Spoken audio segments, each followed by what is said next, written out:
আমি এটা মাথায় নিয়ে এখন বলতে পারবো, বাংলাদেশে একটাই দল আছে যেই দলে নামাজ আপনি একা পড়েন না, জামাতে পড়েন, ওইটা আবার লিখে রাখা লাগে।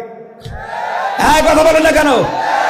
আপনি বাংলাদেশে 72টার উপরে দল, একটা দল দেখান যাদের কর্মসূচিতে এটা আসে যে নামাজ একা পড়েন না জামাতে পড়েন, ওইটা আবার লিখে রাখা, সকালবেলা বা দেখানো লাগে। দেখান, আমি সেই দলে যাব। আমি তো নিজে একটাই পেয়েছি, এই কারণে আমি সেইটাই থাকি। আমি দেখেছি এই মানুষগুলো নামাজ জামাতে পড়ে না, একা পড়ে।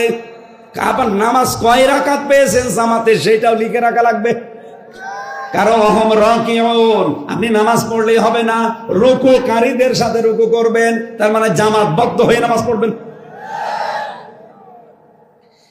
এত খোলাখুলি বলার পরেও যদি কেউ বলে যে হুজুর আমার বুঝে আসছে না, এদিকে আসে, এমন জোরে কানের নিচে দেব সব বুঝতে থাকবে। আপনি আর বুখারী শরীফ কোরআন শরীফ দিয়ে বসবেন না, আপনার বাকারি শরীফ লাগবে।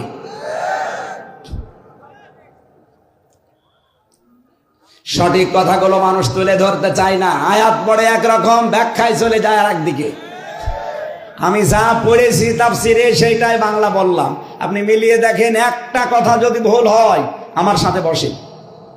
মাইয়ার তাদ্দামিন কোমান দিনহি, যারা আল্লাহর দিন থেকে ফিরে যাবে, আল্লাহর সিদ্ধান্ত ফাসাউফা ইয়াতিল্লাহ, আল্লাহ বলেন